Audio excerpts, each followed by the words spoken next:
दरेकर साहेब, राज्यपालांच्या अभिभाषणावर तुमची बोललेला काय?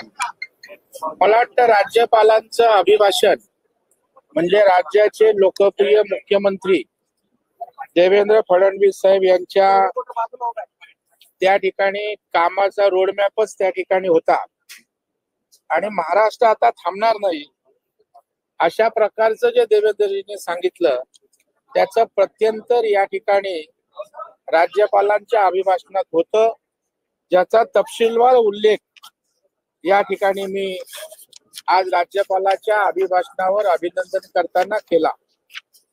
दोन महत्वाचे मुद्दे या अभिभाषणाच्या निमित्तानं सरकारच्या लक्षात आणून दिलं की राज्यपालांच्या अभिभाषणामध्ये जो सीमा प्रश्न आपला सुरू आहे, जो महाराष्ट्र सरकारसाठी जनतेसाठी अस्मितेचा आणि जिव्हाळ्याचा विषय आहे, त्याचाही उल्लेख झाल्याबद्दल मी अभिनंदन केलं। परंतु कर्नाटक मध्ये ज्या पद्धतीनं मराठी भाषिकांचा अपमान, त्या ठिकाणी एसटीच्या संदर्भात जे काही मारहाण तोडफोड होते त्या संदर्भात मी कर्नाटक सरकारचा निषेध सुद्धा त्या सभागृहात त्या ठिकाणी केला आणि कर्नाटक सरकारची दादागिरी खपवून घेतली जाणार नाही अशा प्रकारचा संदेश जाण्याची आवश्यकता आहे, तीही मागणी सरकारकडे या निमित्तानं मी केली। आणि दुसरा एक अत्यंत वादाचा विषय जो तेलंगणाच्या बॉर्डरवर जिवती नावाचा तालुका आहे त्या ठिकाणच्या 14 गावांचा आहे, तो मुद्दा मी मांडला की one nation one ration, one nation one ration अशा प्रकारचा जो कायदा आहे त्या आधारे त्या 14 गावांमध्ये सरकारनं सांगितलं तुम्हाला महाराष्ट्राचे रेशन कार्ड मिळणार नाहीत, तुम्ही त्या ठिकाणी ई-केवायसी परस्पर केली आणि 14 गावांना त्या ठिकाणी ई-केवायसीच्या माध्यमातून जोडलं।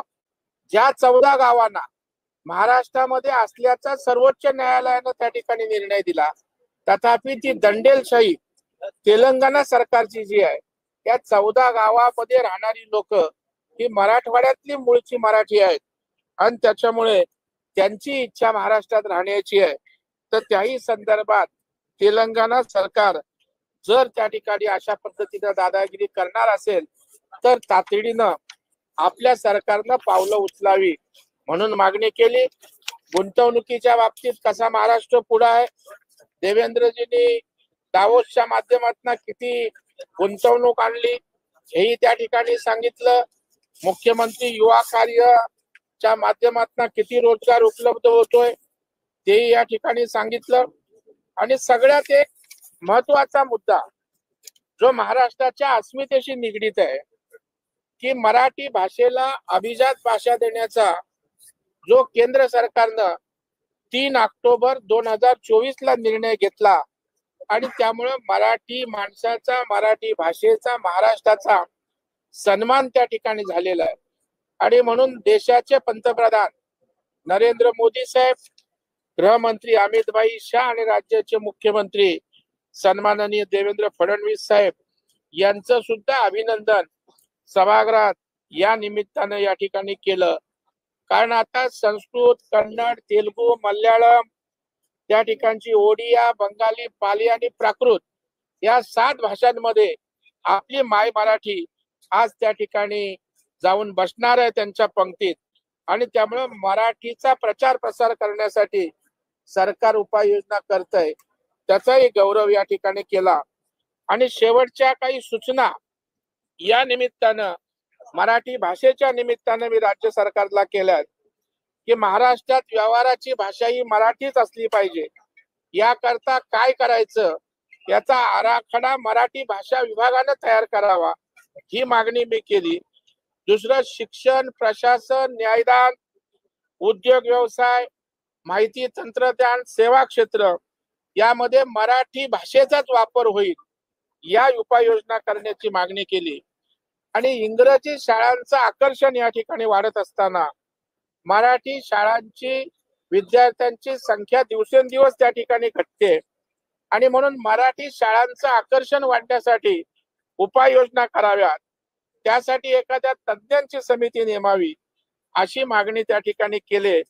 कारण 2 वर्षात इंग्रजी शाळांमध्ये 6 लाख विद्यार्थी वाढले आणि त्याच वेळेला 500 मराठी शाळा त्या ठिकाणी कमी झाल्या. म्हणून शालेय अभ्यासक्रमामध्ये 2 लँग्वेज पॉलिसी त्या ठिकाणी करावी. दुकानं आस्थापना पाट्या लावावे हा कायदा आहे, त्याची कडक अंमलबजावणी करावी.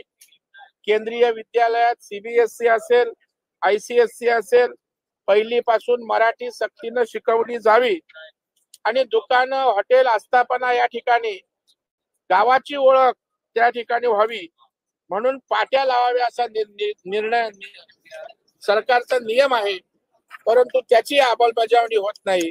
तर या निमित्तानं अभिजात भाषेच्या निमित्तानं या राज्यपालाच्या अभिभाषणात मी सरकारचं लक्ष वेधलं, उपाययोजना करण्याची मागणी केली आणि सरकार त्यावर सकारात्मक भूमिका घेऊन गतीनं कारवाई करेल अशा प्रकारची अपेक्षा आहे.